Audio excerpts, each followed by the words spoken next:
Free advice, would you like some free advice? Free advice forever. Welcome to the podcast. This is episode 15. Holy hell. Yeah. 15 of these What kind of things. associations do you have with that XV number? I was 1 year shy of getting my period at 15. You got your period at 16. I did. Okay, you should have saved that for next episode. Okay, well, next week on free You're gonna advice. hear about it again. I'm just thinking about it now because I'm at the end of my period right now. Did you have a year-long PMS before your first No. period? Okay. No, 15 was sort of a lost year. I feel like I don't have many associations with being 15. Okay. I don't know. Yeah, me neither. I don't remember anything about it. All Yeah. right, next topic. Yeah, should we, for every episode until we get to the ages that we currely are, Ooh, should talk we about what we were start? that year. Yeah. Yeah, people would. This is people would episode Love that. That shit is so relatable. 15, there's still time. This is a great way to expand our audience. It's just okay. What's that band? Hmm. Five for Fighting. Never heard They of have like two songs and they're both about like coming of age and they both sound the same. it. And the one I just sang, so fucking well. You want me to Shazam it? You want to do it No, again? no, I don't think it works that way. It might if you're accurate How does enough. Shazam work? Isn't it? It's probably the beat, right? It's the whole sound. The file. whole sound. Yeah. Okay. It's like so it's all- one-to-one all recognition. All the parts of the recording. If you played a cover, I don't think it would recognize it. Right. Yeah. Right. Okay. Got it. Yeah. Yeah. So that's Rob Zaleski That's Morgan Beard over there. over here. From where I'm sitting, it's over here. Mm-hmm. But yeah, switching perspectives is very important. Yeah. For us on this podcast, because we got to be able to take the listeners' perspectives, the question askers' perspectives, our own perspectives, each other's perspectives. You got any advice you want to ask me for? That's a great question. Thanks. Somehow I didn't see it coming. Uh-oh. I have one in general that ties all of this together. It's more of it's not really like, what should I do? Because like I kind of know my personal policies on it, but more of a, how do you deal with this? Period sex. Just do it with a dark towel or in the shower. Okay. Thoughts, feelings, or just those two recipes for easy cleanup? Some women are uncomfortable about the way that they feel when they're on their period or the way that it looks during the act, after the act. Yeah. And I try to just reassure that I don't care that much if I don't. That much? So let's talk about the part of the spectrum where you do care. Okay, if I was in like a real conservative, afraid of the germ mind state for whatever reason, which I rarely find myself in that situation, but let's say that I start getting uptight and like a clean freak, then maybe I do care. Yeah. So if you're listening to this and you don't like period sex, you just have a total negative response. Is this why? Is it that you're a neat freak? It's related. It's related. Yeah, like general, like if you're a picky eater, that's all this stuff. Have I talked about this conservative liberal breakdown before? This is the perfect time. Both are necessary for an individual and a society to possess, both lines of thinking. Liberal and conservative. Yes, the liberal Yeah. perspective is an embrace of the germ, the other, the outside new thing, Yeah. which is sometimes threatening. Sometimes that starts a war if it's a different group of people. Sometimes that means sometimes it means sickness if it's a new kind of food, something that could hurt you. Yeah. A new drug, a new person, anything like that. Anything with uncertainty? It's other and strange. Okay. Yeah. But the open-minded liberal perspective is, there could be something good in that. There could be something that we learn from this melting pot experiment as a society or as an individual. I might discover a new favorite food or a new recipe or a new cure for some disease in this strange plant or whatever. And then the conservative point of view is fear the outsider, the other. It could be a threat. The germ can get me sick. The germ might not be a good food, but rather something that kills me. The stranger might be someone that takes my property, hurts me, kills my family. Yeah. The outside nation might not be a friend that has good trading potential. Yeah. So I think that there needs to be some tension within the individual and within the society between those 2 points of view to employ the one that it benefits you the most at the moment. And generally that's like if you're at a scarcity, if you feel like you don't have enough and you're afraid of what can come out of a new interaction, then you want a more conservative point of view. And if you're feel an abundance and an openness to the world, then you want a more liberal point of view. Yeah, I cannot stress enough how much I really like that expression. Thank you. Yeah. And one thing that I find so curious, and this was someone who was like a talking head in a documentary that I was an assistant producer on back when I was like in the independent film world, was this environmental documentary called Short Up. And there was a conservative politician interviewed, and she had like a soundbite that was like, here's what I don't understand. Why, like the initial intent, like the meaning behind the word conservative is to conserve resources. And so she put that expression out there to be like, why are political conservatives not environmental conservatives also? Like, I have an answer for that. and I think that, I mean, of course we know why, but like, Why? well, I mean, they are conserving something. It's right. They're not familiar with the nature. That's not like the thing that's most salient to them. Exactly. Their concern is more in, financial interest, energy. They're conserving the way of life that's based off of a system that depletes those resources. Totally. Yeah. But it is really interesting that sort of little pocket like falls outside of the scope of what one would ideally think that a conservative should do. Like, I think that we should all recognize that like the Earth's resources are potentially limited, and the economy is something that we invented. It's a concept, and so I feel like it's more important to protect this thing that is actual, that we need to survive: clean air, clean water, food. I don't know. I would argue we need the economy to survive too, in the numbers that we exist in. Not in its current form necessarily, but money is a huge invention for human, of course, prosperity. It has right. The principle of currency is extremely important, because you can't just like trade goods in a marketplace without it's a severely unified... limiting if you do that. Right. You don't have Right. all the advancements in transportation, communication. And maybe I'm too much on the side of like, because I think what you're doing right now that's so valuable is talking about how liberals and conservatives are both necessary for balance. And I think that's in general like the perfect perspective. And I think that we should be thinking more about balance in all areas where we strive for quote unquote good, versus being our way is good and your way is bad. Our way is good and your way is bad.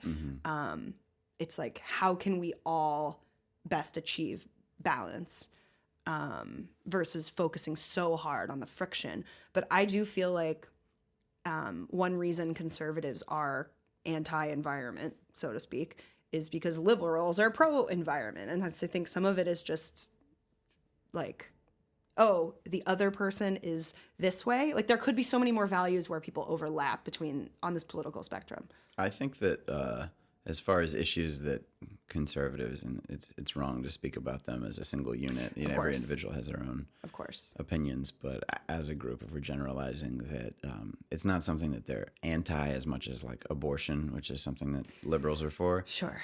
It's just something that it gets overlooked in pursuit of the free market, oil drilling, things like that. But I'm sure that most people who identify as conservative, if asked, like, it's easy to do, would you like to conserve the environment? Most will say, yeah, that'd be great. It's just other values that come first. Whereas something like abortion, they're like, no, that's terrible. Well, it's interesting, too, to think about the environment along the plane of time. It's almost like, to me, it's saying my way of life right now and the way that it works, it's more important for me to sustain that than to consider conserving natural resources for future generations of human life. So I feel like for me, that's where there's that slight lack of balance, or like an over assessment of the importance of like my way of life right now needing to not change. Sure. It's but I'm more- super, super fucking liberal, obviously. Yeah. I'm like beyond liberal. Yeah.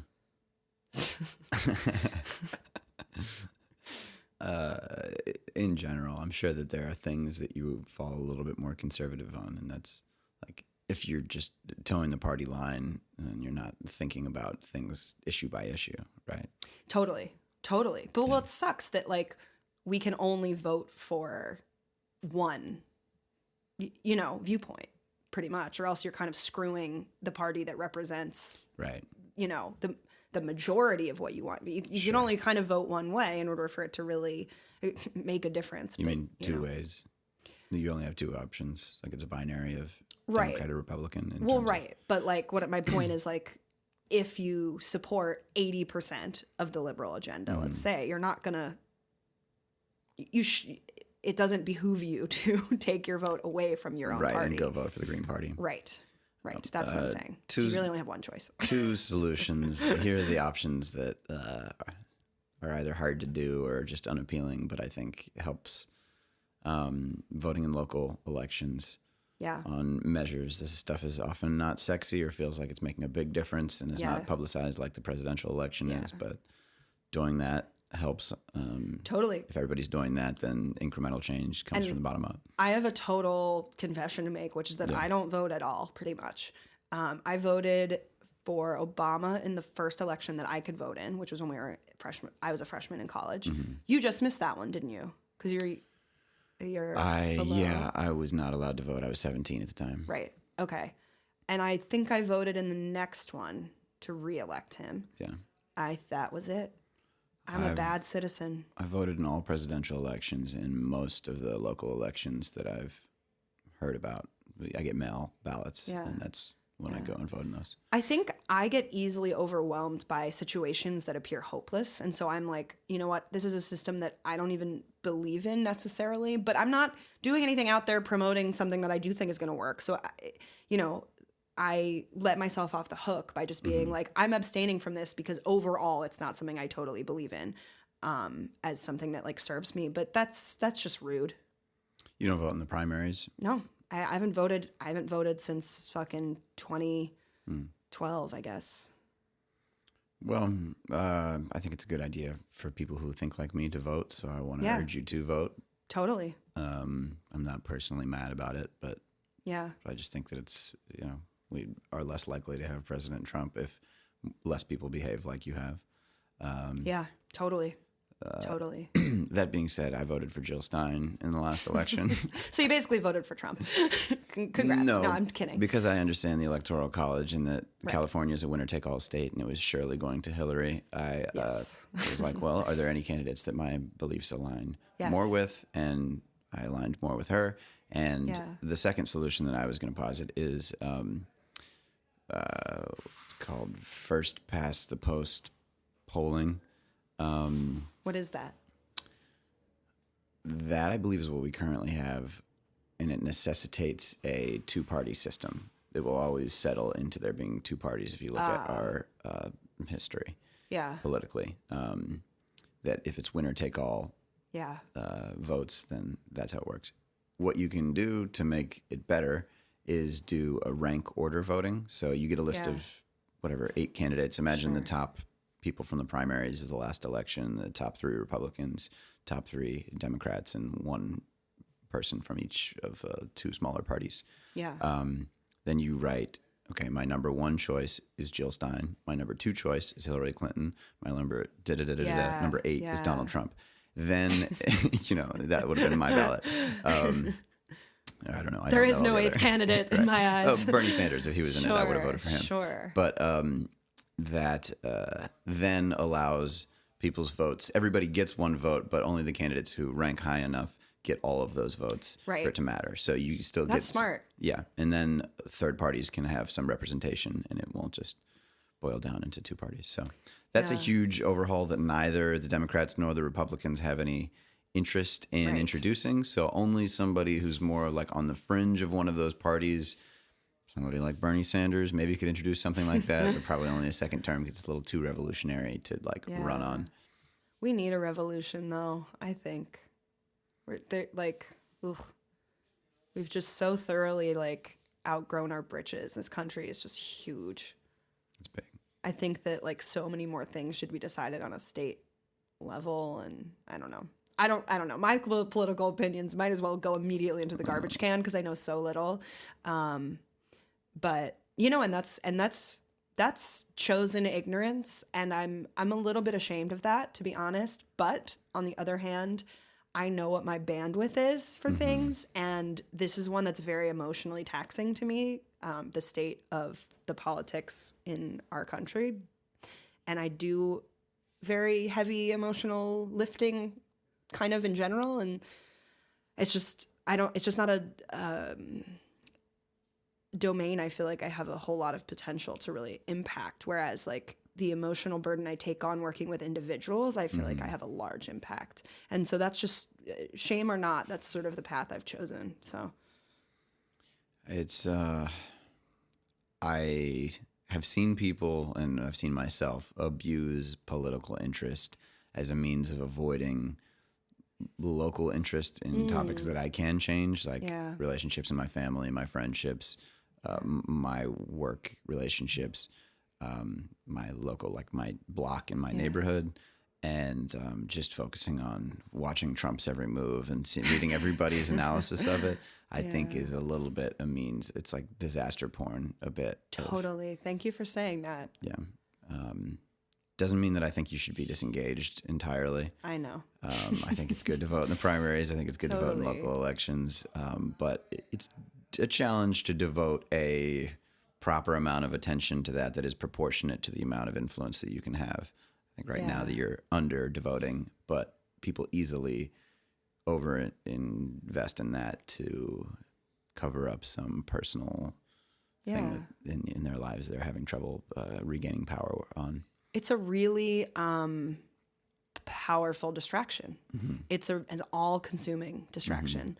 And I think that's part of why it became such a circus, is everybody needs a distraction right now because things are just so, we were talking about this the other day, just there's so many stimuli that are overwhelming coming from so many different directions.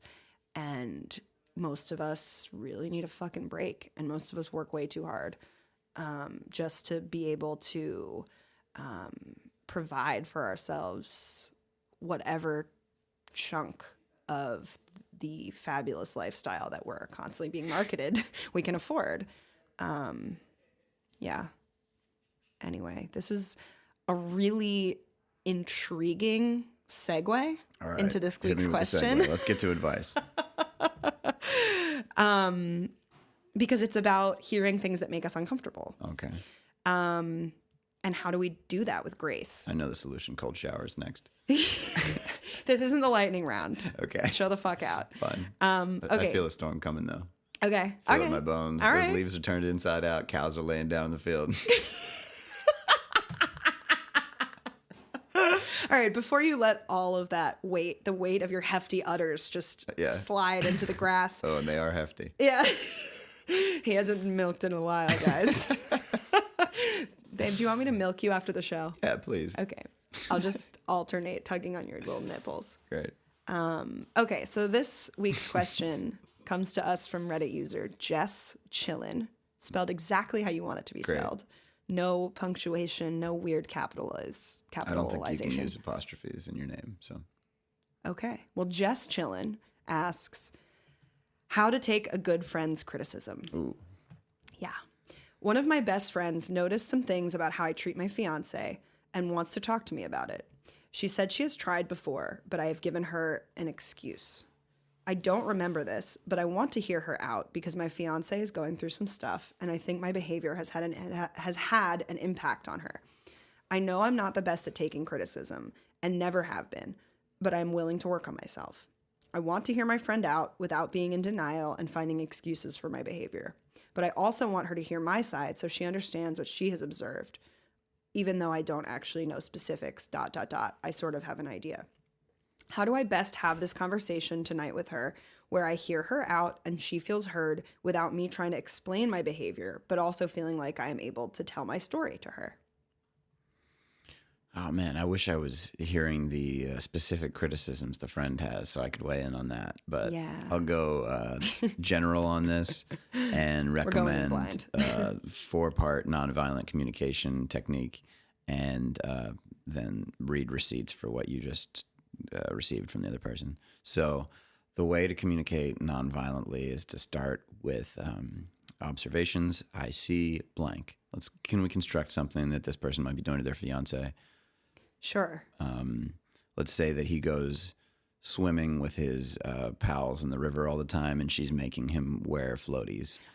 Just a little insert. Yes. The username is Jesschillin. So it could be a guy. It could be any gender. We don't know. And they could be, okay, well. Like it could be a lesbian couple. We don't know. Because the friend is female and Jess is often a female name and more people are straight than gay, I'm just going to go with Jess's. What? You looked at me like that's not true. Well, You're like, they are? well, you were like, because well, you were leaning towards, I think that she's female, right? Yeah. So she's female and has a female fiance, right? Jess. Oh, wait, is it a, Jess is the user. yeah, Jess's friend is female. yes. The fiance doesn't have a sex, right? Oh, not the listed. fiance doesn't have, I was thinking the fiance was she. No, that's all of this Totally applies right. either You're way. totally right. You're totally right. You're totally right. I'm not sorry. going to give any dick or pussy related advice on this. Okay. No, I think you're correct Okay. to assume that she is female and the fiance is male. Sure. So let's say that the male fiance's name is Jamie, and Jess. Which is also a unisex name. Great choice. Thank you. Jamie likes going swimming in the river with his pals every Sunday, and Jess has started making him wear floaties, and Jess's friend Thinks it's emasculating. thinks, yeah, and like, hey, you should let Jamie do what he wants. Sure. In this scenario, I think Jess should say, I see you giving me advice on how to be less restrictive Yeah. with Jamie. And then, so that's your observation. Part And then one your- of the nonviolent yes. communication. Part two is express your feelings. When I see that, I feel, and I think it's better to use that I feel language rather than you're making me feel. Right. Right. So I feel threatened, angry, sad, whatever it is. You can stick to the basic ones that have less judgment, which are like happy, angry, sad, disgusted. All the ones fear. you know and love from Inside Out. Yeah, the basics, like the universal 6, I think. Yeah. And then, so when I see you giving me that advice, I feel angry. I need, and then here's your, where you list your needs. I need to feel secure in our friendship, or I need to feel like I am independent in my relationship with my fiance. So I would request that you only give me, and then here's where you design your action item for them. I would request that you only give me advice when I ask for it, or that you can ask them to change the means of delivery of the advice, of like send it to me in an email with a header that says open this only when you're in a good mood or something like that. Yeah. If it bothers you, like the way that did they present it in front of other people, and that made you embarrassed in front of them, analyze the situation and then make a request that helps meet your need. So that those 4 steps are: I see, I feel, I need, I'd ask. Great. Yeah. And then, the second part, Sure. read receipts. Then when they've heard that, have them repeat back to you what they heard, so that they're listening and you understand that they understand you, and then do the same thing for them when they respond. Tell them, okay, what I'm hearing is that blank, and then repeat back to them in your own words or their words exactly what they just said. That's fantastic and Thanks. so well outlined. Thanks. Is this a method that is like posited by one source? I got a PDF in my email from my friend Abby. I don't know. I just wanted to make sure that people had exactly what they needed in Yeah. terms of keywords if they wanted to look it up and find out more about Research nonviolent communication theory. it. Okay, great. I think that's really, really fantastic. And so anything that I would say would sort of be an addendum to that. I think that probably what I am going to focus on in my feedback is sort of then less about how to have the conversation, because that's a great structure for it, is more like taking the criticism, like the part that comes after that. Yeah. Right. So I think number one, as we like to say on this show, like, fuck yes for asking. Like, it's amazing that you are committing yourself to working on yourself, to trying to figure out what's the best way that you can filter in this information so that it can have a positive impact both on your friendship with this person and your relationship with your fiance. Because what you're doing when you're communicating with your friend in this way, and you're showing her that, you know what, even though in the past I might not have seemed as open to hearing this kind of information, or, you know, as open as I would strive to be, I'm here with it now. I'm trying really hard. And just like Rob said, sort of being like, explaining why it's hard for you to receive this information. I mean, nobody likes to receive criticism. Everybody wants to learn and grow. And then when it comes time to hear the nasty part, it's like, ugh. And so that's, you know, you're a human being. But you set this intention to try to come at it with an open mind and try to see what has some validity or something that you can incorporate that might help your fiance. And then so you're in that half of it, you're trying to kind of put your, you know, not withhold your emotional response, but sort of give it a back seat for a moment while you allow someone else's experience to inform how you're treating your fiance. Okay. And I think just going through that exercise of like putting your ego in the back seat for a second shows both of those people that you really care about and are prioritizing your relationship with them, and you care what they have to say, and you're willing to, you know, suspend defensiveness about however you have been behaving up until now in order to give someone the opportunity to teach you something. And that is so powerful and brave, and I just fucking love that. So can we talk about what makes criticism hurt or be acceptable? fuck yes, we can talk about that. What are the factors that influence that? Okay, so I think that for me personally, like, again, trying to not necessarily, since we don't know that much about this person, like, not necessarily prescribe something on them. Yeah. But, you know, for me, I struggle with taking criticism when I'm insecure about something about the way that I'm showing up being acceptable. Sure. When I feel like there's a weakness there. It's got to be a dimension that matters to you, the thing that's being criticized. Yeah. And there has to also be some amount of belief in you that the criticism is true. There has to be some doubt in your head on that topic. If it's something that you're 100% confident in and it matters to you, then you can kind of laugh off the criticism. But if it's something that you think might be true, then it can upset you, I believe. Yeah. Yeah. I think that a lot of times something we have automatically some kind of emotional response to, whether it's sadness or anger or, you know, whatever that response is, if it's triggering something in you, that it's touching on something. Yeah. And so if you choose to accept the challenge, that's always a moment to swing that mirror around and go, okay, what is this telling? What is my body's reaction telling me about this situation? Because I always like to say that, like, the person that you in the world have the biggest impact on is yourself.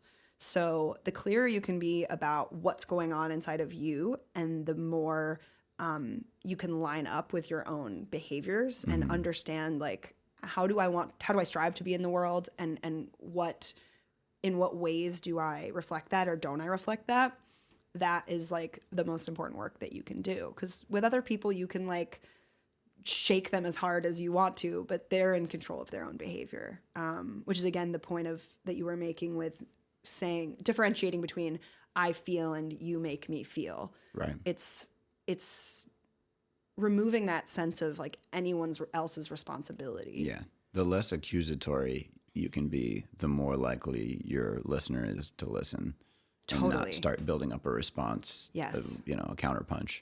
Yes, because and it's always like partially in the words, but very much in the energy that you're Yeah. bringing too, like emotionally. And so to step into this conversation you're going to have, understanding that even if you're trying to tell her like, hey, I'm open to this, energetically or in terms of your body language, you might actually be giving off a completely different message. Like you might be saying, I feel the need to defend myself, or I feel the need to attack you, and your body language might be closed. So just paying attention to all the different channels of communication, verbal and nonverbal, that are happening during this conversation is so important.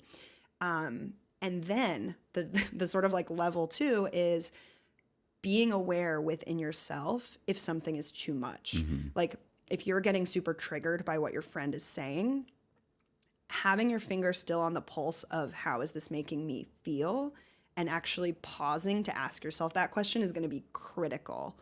And I think that's the best way to make sure that something doesn't go like off the rails, because you're just, you guys are friends. So obviously the goal is not for you guys to fire each other up and have like a heated argument about this. It's more of like you receiving something and her giving it to you, and allowing for an easy as possible flow of that communication. And sometimes pause. That might be the best time or the best thing, rather than to just, blurt out whatever your initial response is, to be like, you know what? I'm feeling something emotional, like bubbling up in me right now. I'm not sure what it is exactly, but like, can we just pause this for a second? I'm going to go to the bathroom, or I'm just going to like sit and think. Yeah. I agree that taking a break is a good idea in conversations where complicated emotions are involved. Just take a couple deep breaths, close your eyes, and focus on what's happening in your body if you're having trouble figuring out the feeling. Be patient in these conversations. Feelings are tough, and we're living in a world that's designed to disconnect us from them in order to sell them back to us. So 100%. Be patient with yourself. Yes. And listening to your body is great feedback too, Yeah. because it's like often we think the only way we have to communicate is words. And here's how I'm feeling. And I always know. And here's the label for this and da-da-da-da-da. But a lot of times we don't really give ourselves a proper amount of space to go inside of ourselves and kind of penetrate beneath the superficial layers of what our body's telling us, to like what's really there, even if we can't yet give language to it. And so that's a vote in favor of the process of just like scanning your body for like to see what bubbles up and just feeling it. And before you even strive to go, oh, this makes me feel sad, or oh, this makes me feel angry, your body's telling you something usually more subtle and usually a little less verbal. And so it might be like, ooh, I feel like a bubbling in my stomach, or I feel a tightness in my throat, or my chest feels agitated or rushed. There's a fluttering. What color is the sensation? Is it expanding? Is it coming inward? Just kind of like observing before you need to label it necessarily. And then often you can back into what is the feeling once you've kind of described it from that perspective of not necessarily yet needing to know what is it and what do I do with it. Starting at that level of just a scientist encountering a new phenomenon. Yeah. And that is always available for you in your body anytime. You could just Yes. go inward and just be like, what's my body telling me We right could now? do it right now. We could You and totally me do it on right this now. podcast. We could. You know what? We should do it because we'll All give right. our listeners the opportunity right. to do it too. Hey, here I go. Okay. First thing I notice is my left butt cheek is asleep. Like, it's numb. I'm sitting on it wrong. Oh my God. Fix that. Whoops. Wow. Sorry for kicking the table. He's really live adjusting right now. I'm hot. Okay. I feel sweaty and uncomfortable. Yeah. I feel calm and safe. Good. I feel connected. Cool. Yeah. How about you? First, great work. As you said that you were feeling hot, I was like noticing, yes, I'm also feeling hot. I have a stirring kind of a little nauseous feeling in my stomach that like sort of crawls up my esophagus into my throat. That's a pretty common experience for me. That's pretty much happening 24/7. I feel a little bit tingly in my face because I'm like pushing communication forward and there's this like time pressure kind of knowing that we're doing this for someone else to Right. listen to. Right. I felt that as well. Yeah. And I often have sort of a reduced amount of sensation like below my sternum or my hips. Like I'm often not paying attention. I'm not dropping into that part of my body. And my feet are like up off the floor. And so I'm also not grounded. Even in this exercise, I'm still probably putting too much judgment on what's coming up. In saying so when that you're putting trying to, too much judgment on it, in you're a lot of definitely it, putting judgment on it. yeah, Bad. exactly. So I just want to point that out because I'm actually not kind of modeling it the way that I would recommend someone do it, which is don't assume anything's good or bad or whatever. Just see what is. Right. Neutral observation. But yeah, so why don't you listening? Just if you have already done it, great. Either way, really, just take the next like 5 seconds. We'll stop talking and tune into your body, see what comes, try not to judge it, and go.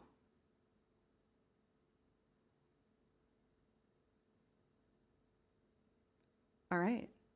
Cool beans. Great. I You love ready to move on to the next question, or is there more you want to talk about receiving criticism here? Yeah, I wanted to talk about the sort of final phase of it, where you've heard something maybe that you didn't like, and kind of responding to that, and then creating a plan for what's next.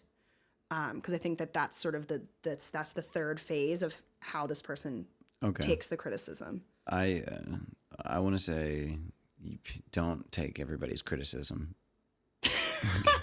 Well, don't take everybody's criticism. Yeah, like I don't know who's right in this situation, and that's probably better for this advice because your friend could be crazy and you could be treating your fiance great.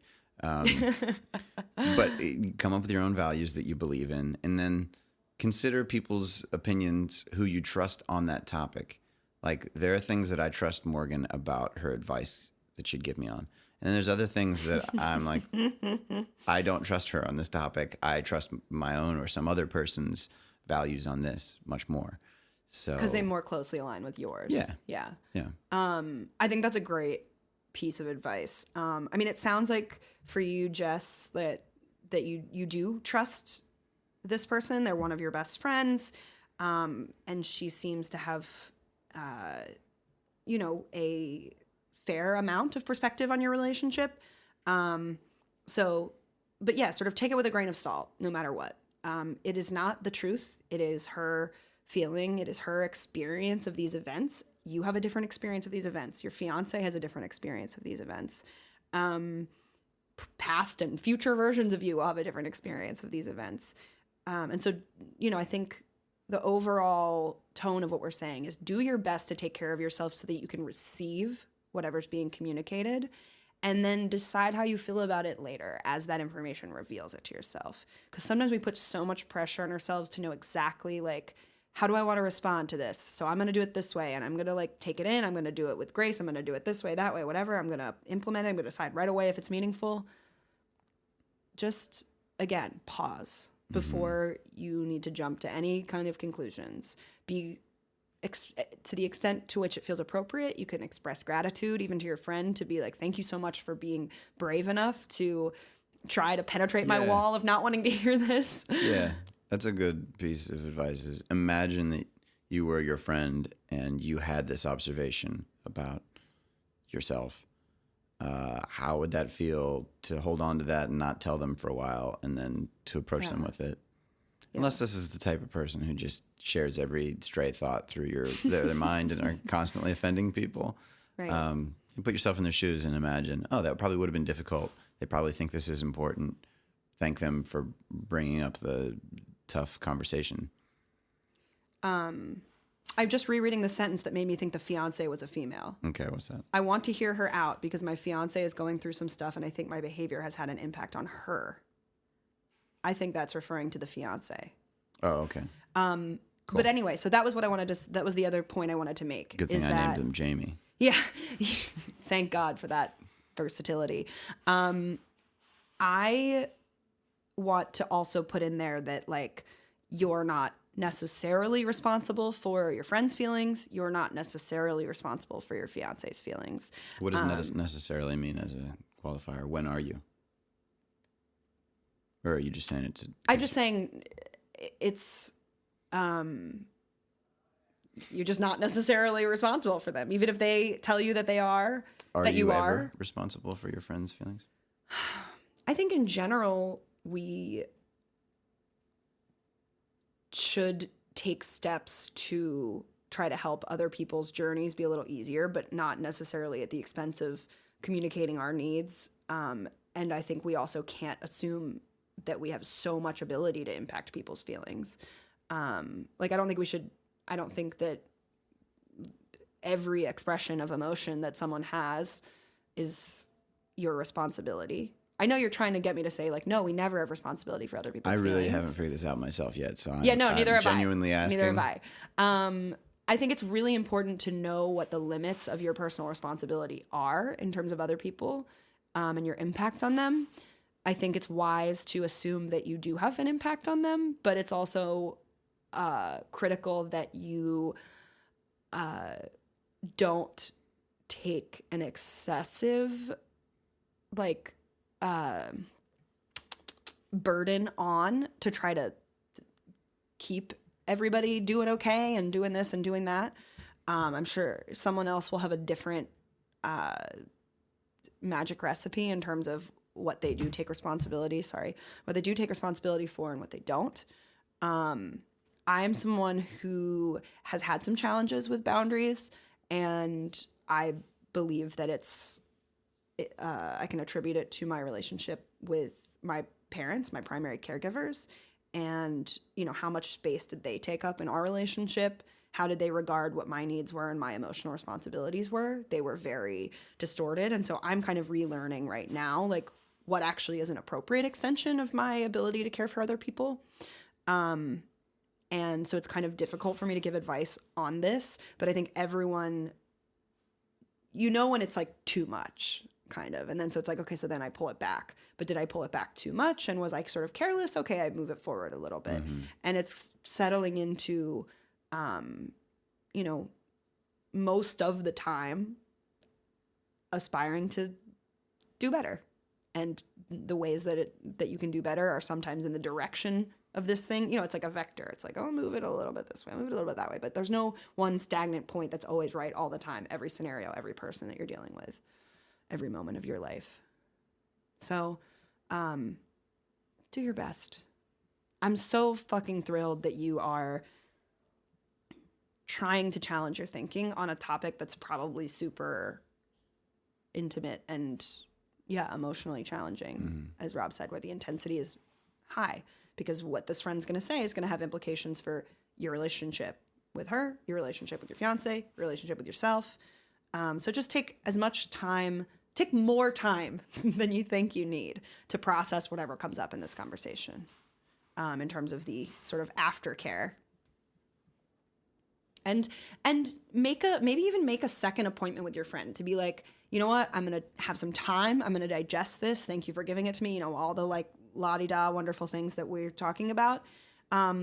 Let's touch base about this again once I've digested it a little bit in a day or 2 days. You know what I mean? Like having sort of a plan for after, like maybe the next time you're going to see this friend, or you'll reach out if you have any questions, whatever it is. Sometimes that having a concrete, like, here's what the next step is, sometimes helps so that you don't feel like, so that you're not in this like loosey-goosey no man's land, and you will tend to, like, 'cause sometimes when I don't put a firm bullet on the end of something, I kind of float around in this space where I try to take care of their needs, or just say and do a bunch of shit that's just sort of not really necessary and goes against the effort I've tried to put in to be like, and here's the end of this, and containing it for myself. That was kind of wishy-washy, but maybe you can reword it more succinctly. I don't think that I can. Do you know what I'm saying? I kind of zoned out. Okay. For a bit there. Sorry. I appreciate your apology. I figured out a better way to say it. So often when we like are trying to say no to someone, and we use language that's sort of like iffy, Yeah. the person doesn't hear it as a no.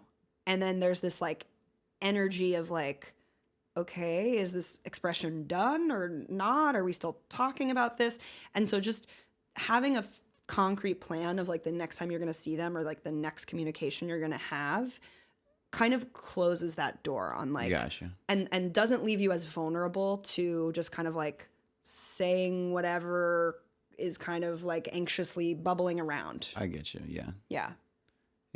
Having a plan in place for a next contact means you're not constantly asking yourself the question, should I tell them what I'm feeling right now? Should I wait until I cool down? Like, okay, we've got that figured out. Yeah. Yeah. It helps you to not say something that is less considered and maybe you wouldn't have preferred to say. Yeah. So good luck. Yeah, good luck. Can't wait to share this with you and hear how it goes. All right, what we got next? Pew, pew, pew, pew. Is the lightning round?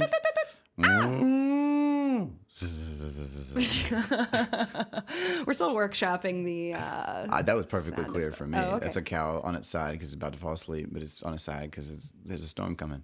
Oh, okay, perfect. All right, so I just burped. I don't know if that was audible. Oh, jeez. Oh my God, we're going to have to start over. Do you want to start over? Yeah, I think we should start over. It's like 45 minutes now. It's fine.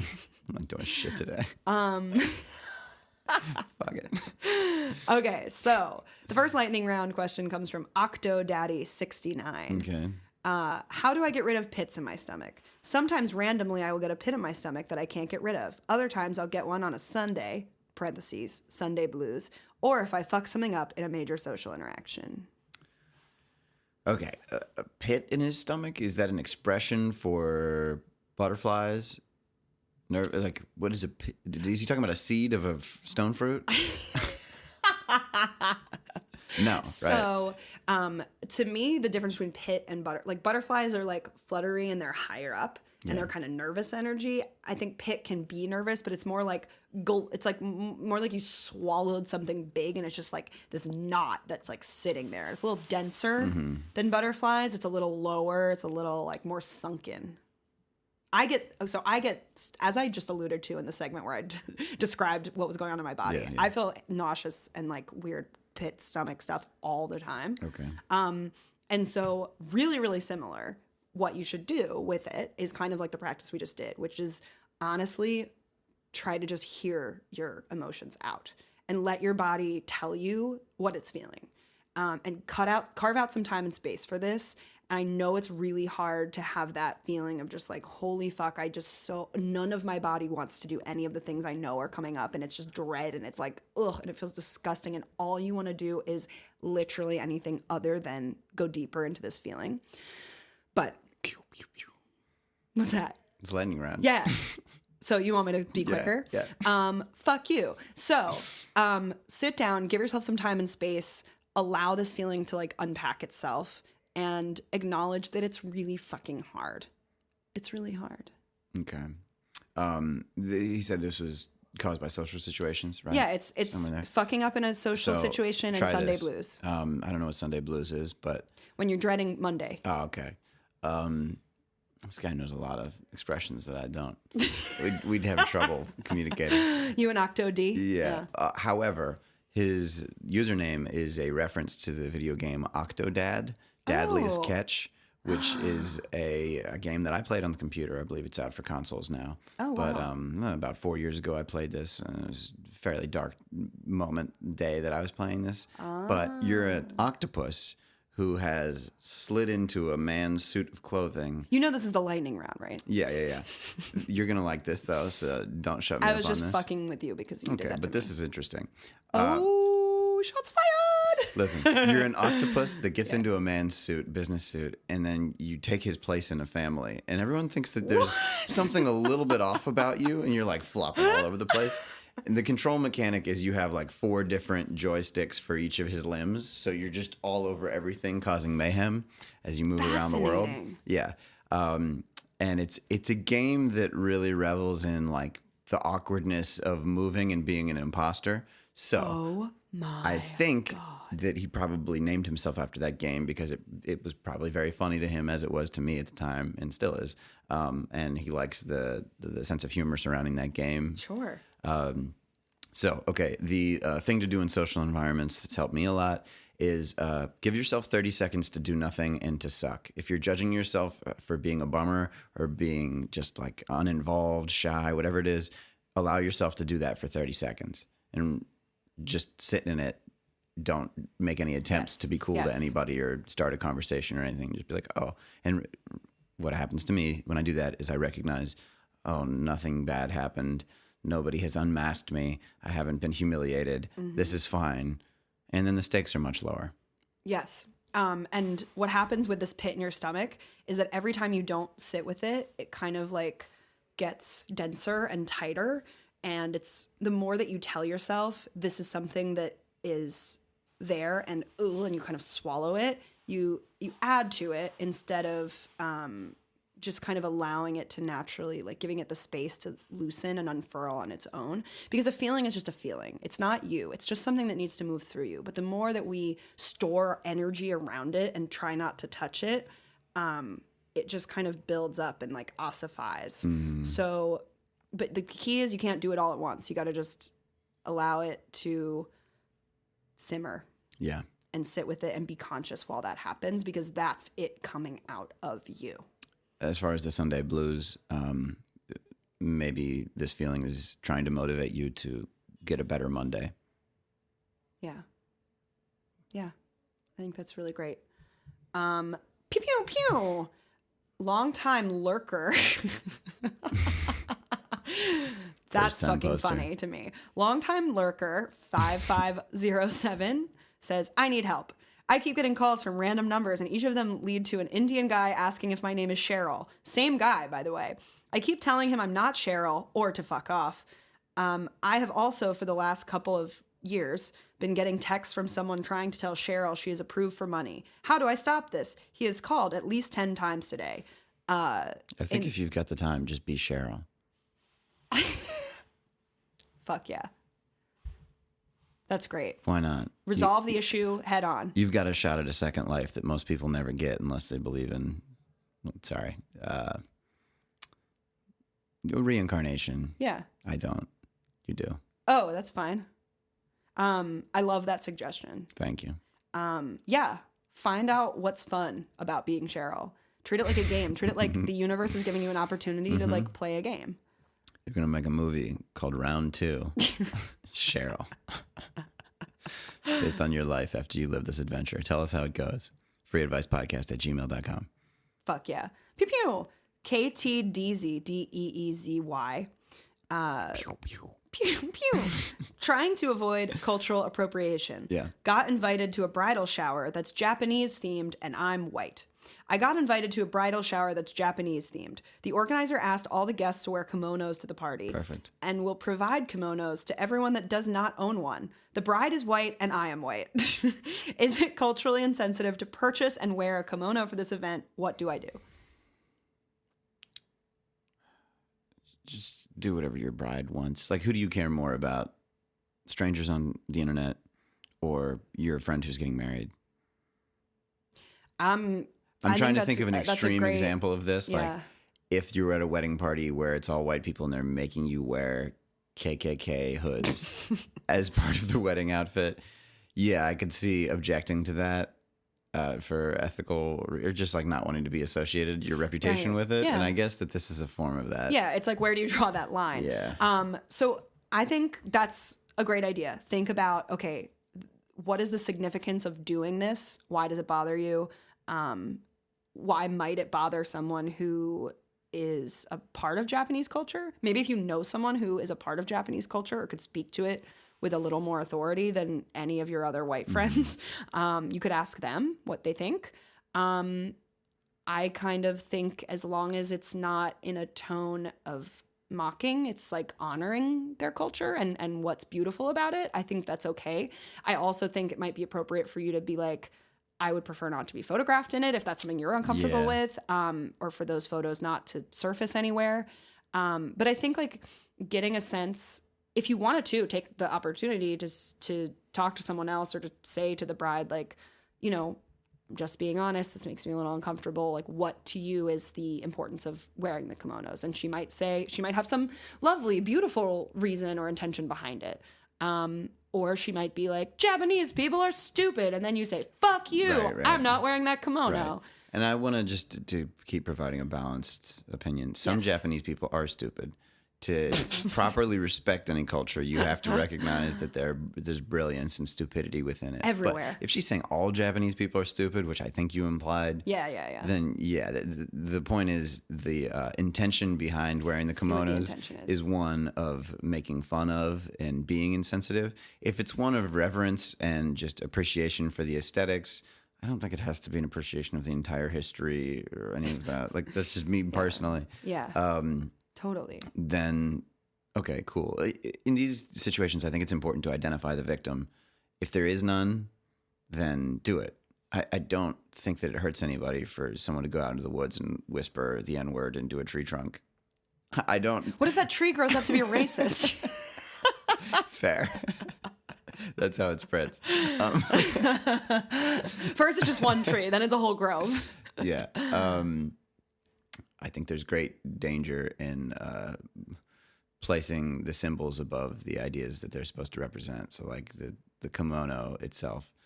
If there are Japanese people at the wedding that are going to be offended by this, then that's, I think, where you express your concern. Yeah.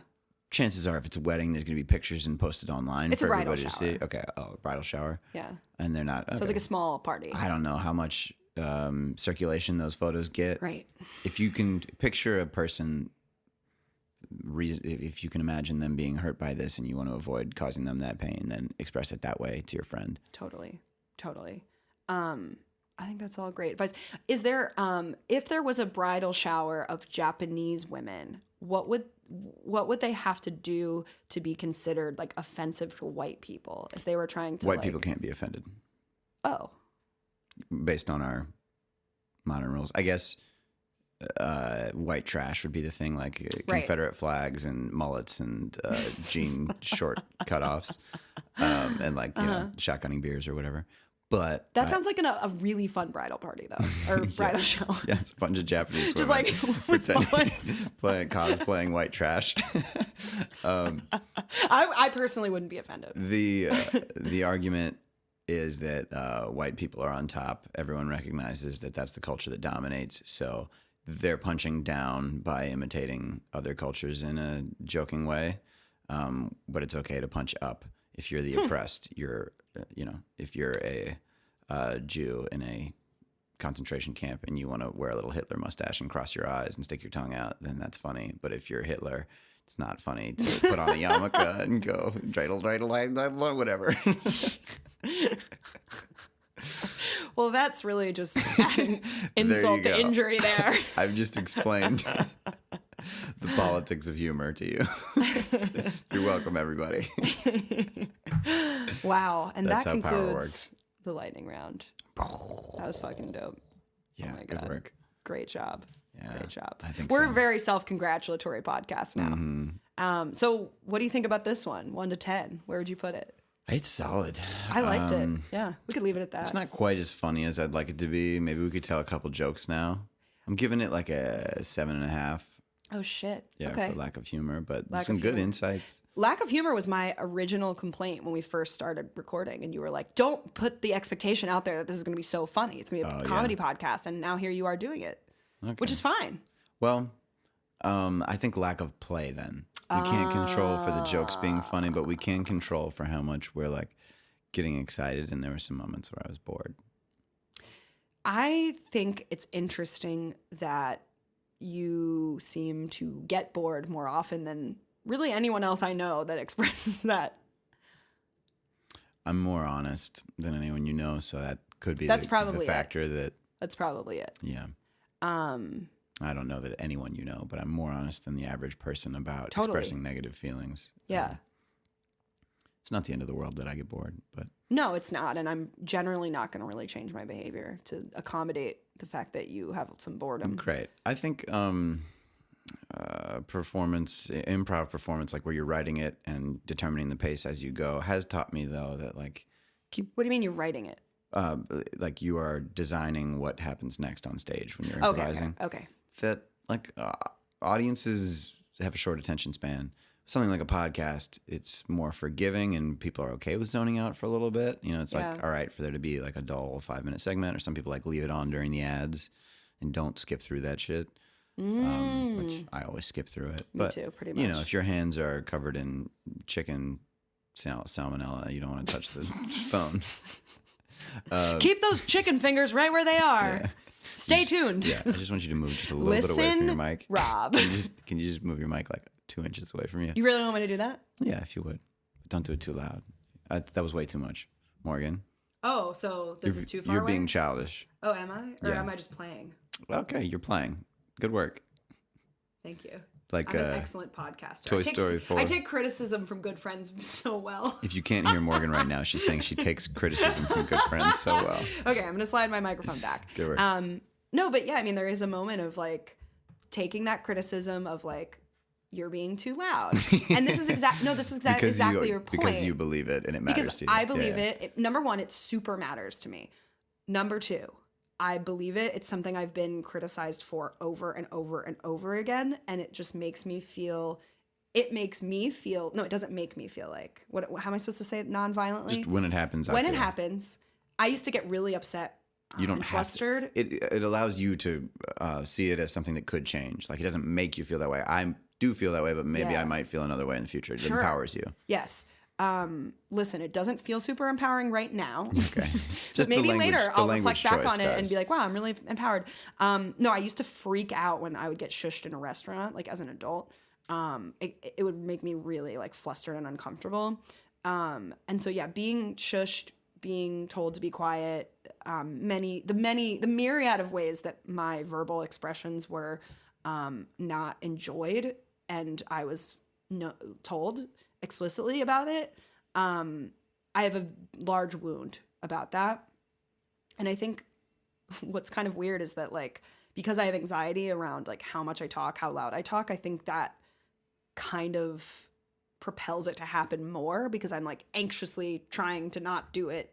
And that anxiety is making me try to explain myself more. And then I'm doing the thing. And then I'm super self-conscious that I'm doing the thing. And it all just makes me want to be eternally silent, which we all know that I'm not capable of. Sounds But like all or nothing thinking. Exactly. It totally is. I'm such a black and white thinker. I'm trying to be a little more gray. But when we get into these zones of things that are emotionally challenging, that's where we revert back to the old behaviors, the super defended behaviors. Mm-hmm. And so all of that I wanted to really tease out because I do think it is important for Jesschillin to see an example yeah. live of all these things that we're talking about. Yeah. Like, just because I'm giving you advice about how to do it, it's way easier for me to give advice because I'm not in your situation. But when I identify like, oh, here's a place where I'm in a parallel situation and yeah, I am not perfect. Duh. So I like hearing people's histories, insecurities, like what are their complexes, problem areas because of something that happened, to know to be sensitive about those things. I'm not saying this is with you, but I've felt with other relationships that as soon as someone tells me that they're insecure about something, they act like that means that they're immune to criticism on it. And like, if you're being loud in a movie theater and I see people turning around being bothered, I'm still going to be like, hey, you're being loud. Even though I know that that's something that you're sensitive about, Totally. I still think I should tell you. It's not like you just get a free pass on that. Right. I just know that it hurts you more. And so this is where the question of like, is it your responsibility to protect my feelings comes Yeah. in? It's like, you are not you don't have the responsibility to protect my feelings to the extent where you shouldn't tell me that I'm being too loud. But where you do now have responsibility, I think, is that you need to take perhaps a precaution as much as you can to deliver that information in a way that's sensitive, knowing what you know about my sensitivity. Okay. And for me, that's focusing on the effect of there are other people that look like they're disturbed by your behavior rather than labeling you as being a jerk or saying like, Exactly. you're just too loud all the time. Why don't you ever shut the fuck up? Right. And so and so it's like, not only don't say those words, of course, but it's like the tone has to also not align with those things. And that's where I'm talking about the differences too, between like all the things that you're communicating. Because if you're saying like, I think you're being a little too loud, and those are the words. But and that's fine. That's like a neutral emotional expression of it. But if you're like, I think you're being too loud, like, Can you just move away from the mic just like 2 inches? No. Okay. Because that was the point I was trying to make.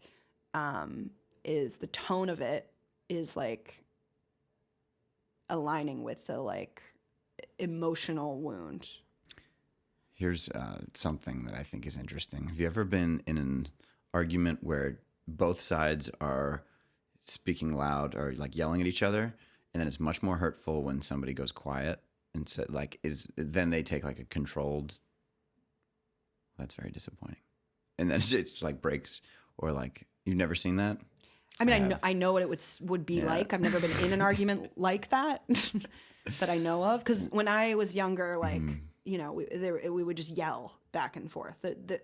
My mom's tone would never de-escalate, so I didn't have those quiet. There were no quiet moments. It was like she's yelling at me or she's stormed out of the room. That's it. There's no. It's all or nothing, shall we say? Did you want to communicate how upsetting that can be? No, I think I just pointed it out. Yeah. That's all. Cool.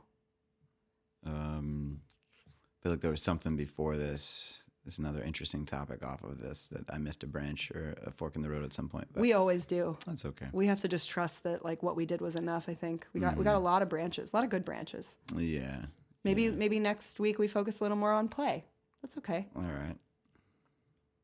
I'm excited to have the opportunity to play with you, Rob, again next week and play with you guys, and really strongly encourage you to send us a question about whatever the fuck you are dealing with right now in your life, big, small, whatever, related to what stuff we've been talking about, completely unrelated to stuff we've been talking about. Where do they send it? freeadvicepodcast@gmail.com.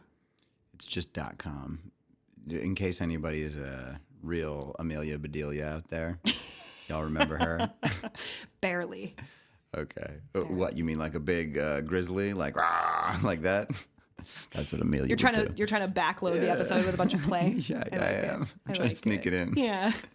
It's almost over. Yeah, we can hear the music coming in. We're still like playing with some stupid idea.